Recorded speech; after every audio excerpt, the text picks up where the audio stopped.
بسم اللہ الرحمن الرحیم۔ السلام علیکم۔ رات کا پچھلا پہر چل رہا تھا جب دلخراش چیخوں کی آواز سے لوگوں کی آنکھ کھل چکی تھی۔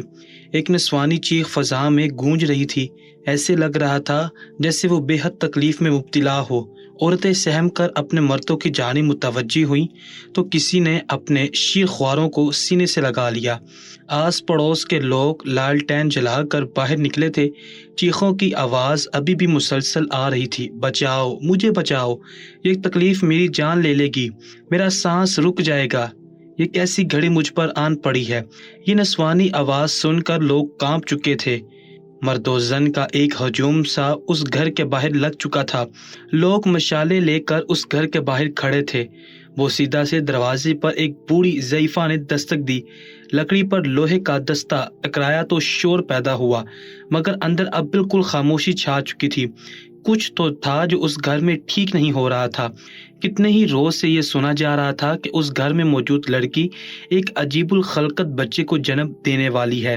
اس گھر میں رہنے والی ایک بوڑھی اماں جب بھی گھر سے نکلتی تو ہر ایک کو روک کر یہی کہا کرتی تھی کہ ہمارے گھر میں ایک عجیب الخلقت بچہ پیدا ہونے والا ہے، جب وہ دنیا میں آئے گا تو دنیا کا نقشہ بدل کر رہ جائے گا، یہ خدائی نظام درہم برہم ہو جائے گا۔ لوگ جب اس بوڑھی ضعیفہ کے الفاظ سنتے تو پہلے تو بڑے متعجب ہوتے، لیکن پھر جب ایک روز ایک شخص نے یہ کہہ دیا کہ یہ تو پاگل ہے، مجنون ہے، کچھ بھی بولتی رہتی ہے، اس کی باتوں پر کان مت دھرو، تو لوگوں نے اس بڑھیا کا مذاق اڑانا شروع کر دیا۔ وہ ضعیفہ اب اگر دوبارہ کہتی کہ ہمارے ہاں ایک عجیب الخلقت بچہ آئے گا جو سب کو لوہے کے چنے چبوا دے گا تو پھر بھی کوئی یقین نہ کرتا۔ کچھ لوگ تو اس کی باتوں سے تنگ آ کر اسے کنکریاں اٹھا کر مارنے لگتے کہ چلی جاؤ یہاں سے ورنہ تمہارا سر پھوڑ دیں گے۔ لیکن آج صبح وہ بڑھیا صاف الفاظ میں کہہ کر گئی تھی کہ آج رات تم لوگوں کی بربادی کا دن شروع ہو جائے گا، تم مزید خوش نہیں رہ سکو گے، تم لوگوں کی الٹی گنتی شروع ہو چکی ہے۔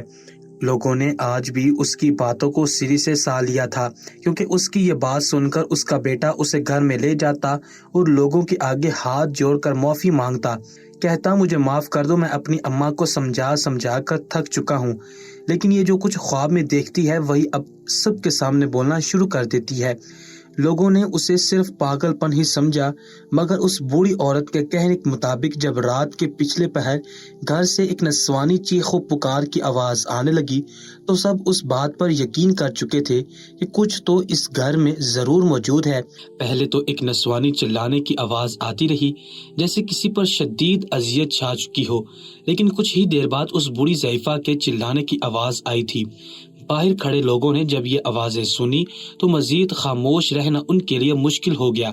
وہ یہ سوچنے لگے کہ اگر مزید دیر کی تو یہ نہ ہو کہ گھر کے اندر کوئی مصیبت آ جائے۔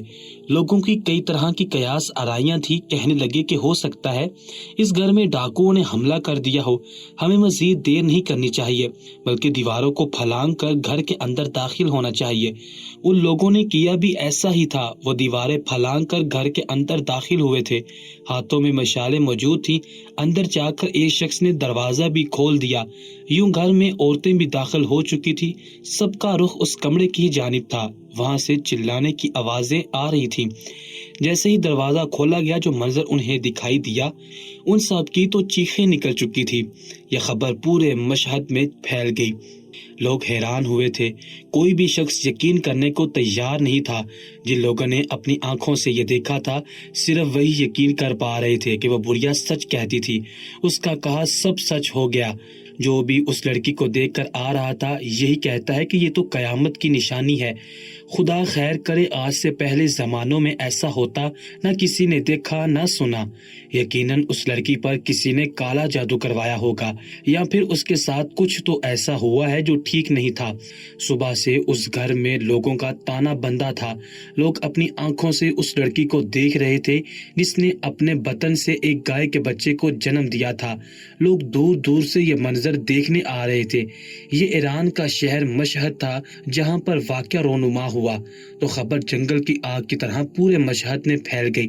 یہ خبر اڑتی ہوئی ان 2 سپاہیوں تک بھی پہنچی جو مشہد کے مشہور بازار میں کھڑے یہاں کی سوغات خرید رہے تھے تاکہ سلطان محترم کو تحفہ پیش کر سکے۔ جب ان تک یہ خبر پہنچی تو وہ کافی حیران ہوئے تھے۔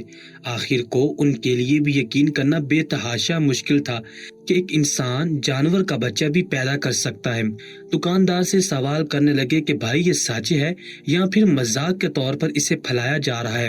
دکاندار کہنے لگا کہ ارے بھائی میں بھی کبھی یقین نہ کرتا اگر اپنی آنکھوں سے یہ سب کچھ نہ دیکھا تھا۔ ان دونوں سپاہیوں کو بھی تجسس ہونے لگا۔ شام انہوں نے واپس عراق سلطان محترم کی خدمت میں بھی پہنچنا تھا، لیکن پھر کچھ سوچ کر اس محلے کا پتہ لیا جہاں پر وہ لڑکی رہتی تھی۔ وہ دونوں خود وہاں پر پہنچے تھے اور وہاں پر جب اس لڑکی کے گھر کے باہر آئے تو واقعی وہاں پر کئی لوگ موجود تھے جو گھر میں داخل ہو رہے تھے۔ جو لوگ گھر سے باہر نکل رہے تھے ان کی زبان پر استغفار تھا، اپنے کانوں کو ہاتھ لگا رہے تھے کہ بس اب قیامت آنے سے کوئی نہیں روک سکتا، ہماری تباہیاں تو اب شروع ہونے والی ہیں۔ وہ دونوں سپاہی بھی گھر میں داخل ہو گئے۔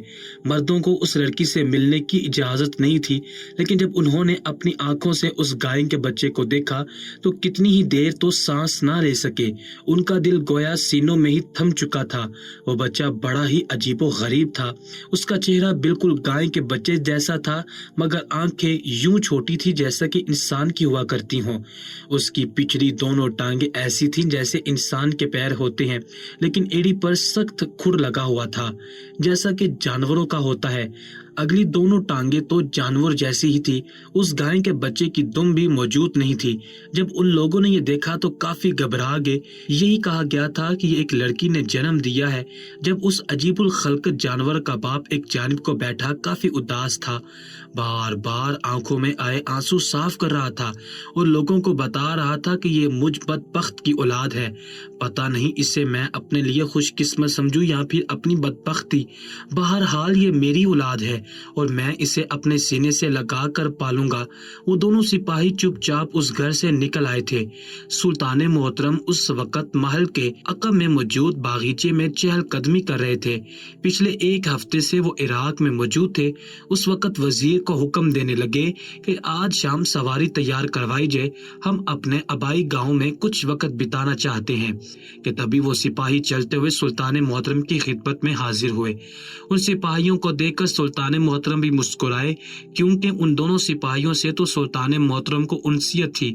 دراصل یہ عیسائی تھے، مگر جب اپنے آباؤ اجداد کا ظلم و جبر مسلمانوں پر دیکھا تو سلطان محترم کا اخلاق دیکھ کر ایسے متاثر ہوئے کہ دین اسلام قبول کر لیا۔ ان کے چہرے پر جو تاثرات تھے سلطان محترم سے ڈھکے چھپے نہ رہ سکے۔ وہ دونوں ایک کام کے سلسلے میں ایران گئے تھے اور واپس جب آئے تو ایران کی مشہور سوغات بھی ساتھ لائے تھے۔ سلطان محترم کی خدمت میں پیش کی تو سلطان محترم نے خوش دلی سے قبول کر لیا۔ پھر تھوڑے گھبرائے ہوئے انداز میں کہنے لگے، سلطان محترم کیا آپ سے ایک سوال کرنے کی جسارت کر سکتا ہوں؟ سلطان محترم نے فرمایا کہ ہاں کیوں نہیں، پوچھو کیا پوچھنا چاہتے ہو۔ پھر ان دونوں نے جو بات کہی سلطان محترم سن کر حیران ہوئے تھے۔ کہنے لگے، سلطان جان کی امان ہو تو ہم جانتے ہیں کہ ہم جو کچھ کہہ رہے ہیں شاید یہی آپ نے آج سے پہلے نہ سنا ہو، لیکن ہم بھی اتنے ہی پریشان ہوئے تھے جب ہم نے اپنی آنکھوں سے جا کر اس بچے کو دیکھا تو واللہ یقین کرنا پڑا۔ سلطان محترم کے چہرے پر ایک دم سے تشویش دڑ آئی تھی۔ کہنے لگے کہ یہ تو اللہ تعالیٰ کی قدرت میں شامل ہے، لیکن اس قدرت کے بھی تو قانون و ضوابط ہیں، اور ایسا کیسے ممکن ہو سکتا ہے کہ ایک لڑکی جانوروں جیسا بچہ پیدا کر دے؟ وہ سپاہی بتانے لگے کہ لوگوں کا کہنا ہے کہ یہ ایک کرشمہ ہے۔ اس گھر میں رہنے والی ایک بڑھیا نے پہلے ہی اس بات کی تصدیق کر دی تھی کہ اس گھر میں ایک ایسا بچہ جنم لینے والا ہے جس کے آنے کے بعد سارا نظام درہم برہم ہو کر رہ جائے گا۔ سلطان محترم نے ساری بات سنی تو ان دونوں سپاہیوں کو وہاں سے بھیج دیا۔ اپنے ساتھ موجود وزیر کو کہنے لگے کہ ہم ابھی کے ابھی تہران کے لیے روانہ ہوں گے۔ اس وقت سلطان محترم عراق میں موجود تھے۔ فوراً تمام تر تیاریاں مکمل کر لی گئی تھیں۔ سلطان محترم نے اپنا بیس بدلا تھا۔ وہ اپنا بیس ایک ایسے شخص میں تبدیل کر چکے تھے جو دکھنے میں ایک ماہر طبیب لگتا تھا۔ اپنے ساتھ چند جڑی بوٹیاں اور ادویات رکھی تاکہ انہیں کوئی پہچان نہ سکتا۔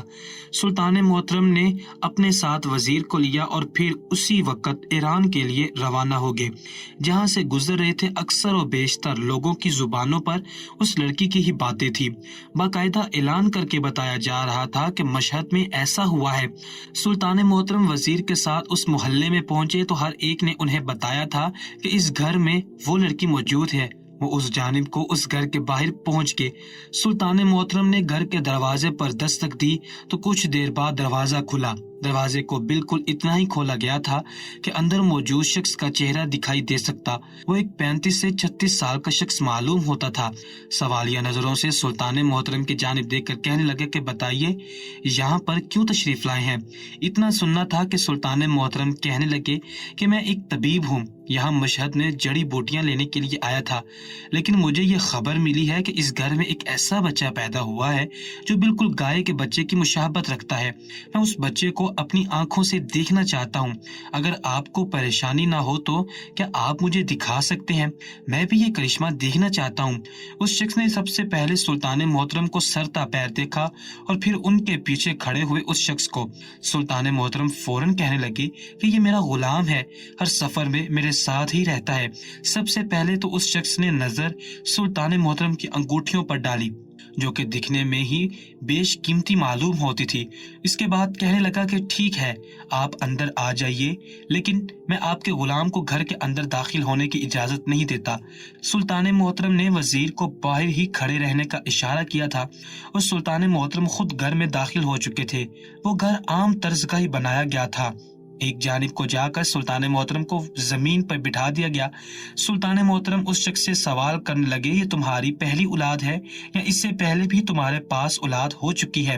اس پر وہ شخص کہنے لگا کہ کیا بتاؤں میں آپ کو، میں تو پوری دنیا میں مذاق بن کر رہ چکا ہوں۔ لوگ جو میرے گھر میں یوں چلے آتے ہیں جیسے کوئی تماشا کدا ہو، جیسے کوئی نمائش کدا ہو۔ میرے گھر سے تو پردہ ہی گویا ختم ہو کر رہ چکا ہے، اور یہ سراسر میری ماں کی وجہ سے ہوا ہے۔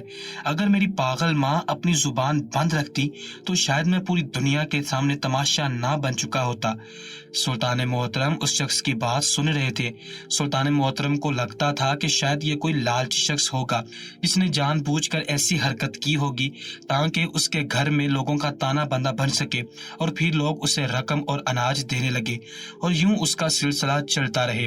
لیکن سلطان محترم یہ دیکھ کر حیران تھے کہ وہ شخص تو کافی اداس دکھائی دیتا تھا۔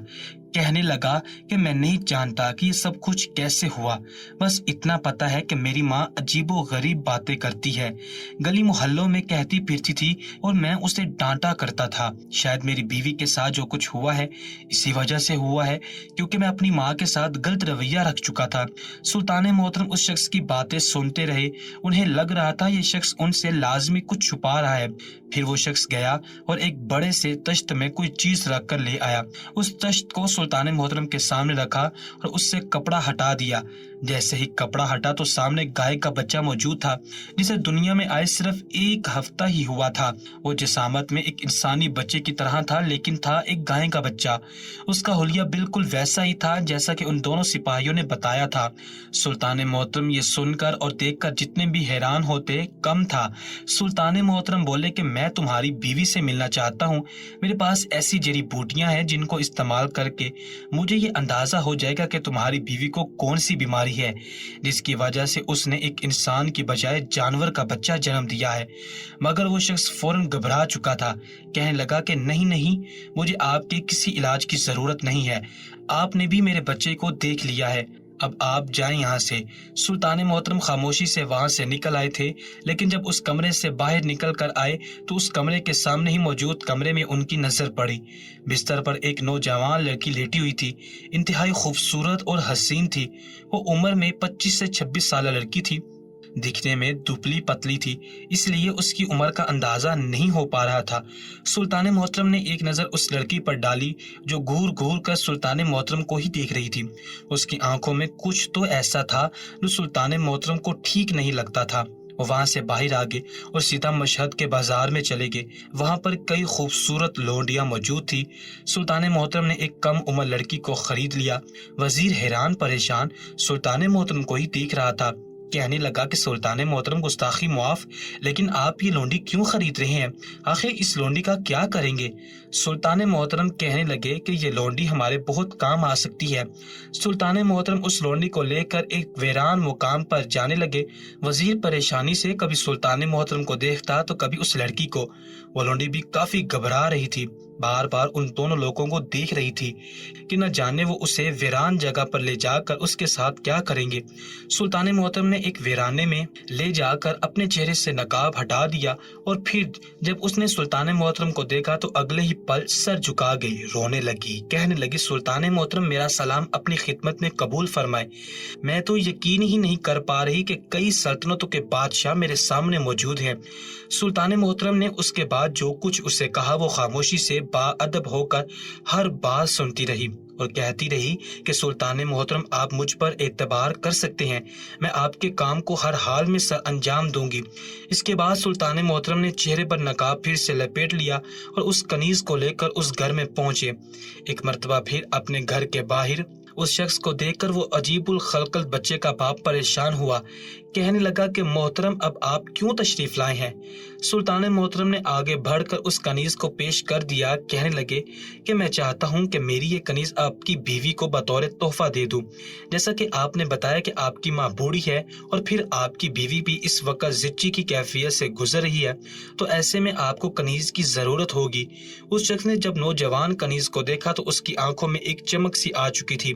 پہلے جو وہ کافی سنجیدہ لگ رہا تھا، کنیز کو دیکھ کر اس کے چہرے پر ایک مسکراہٹ سی چھا گئی تھی، تو سلطان محترم کچھ حقیقت بھانپنے لگے تھے۔ اس کنیز کو بھی اشارہ کیا تو وہ اندر چلی گئی، اور اس کے بعد سلطان محترم نے واپس عراق اپنے محل میں آگے اپنے سپاہیوں کو وہیں آس پاس مکانوں میں رہنے کے لیے چھوڑ دیا تھا، اور کہا تھا کہ ہر وقت وہ نظر رکھیں، کنیز کچھ بھی آ کر بتاتی ہے تو تمام تر معلومات آ کر مجھے دی جائے، اور اگر خطرہ ہو تو اس کو فوراً گھر سے واپس لایا جائے۔ ایک ہفتہ گزر چکا تھا جب سلطان محترم واپس ایران آئے تھے۔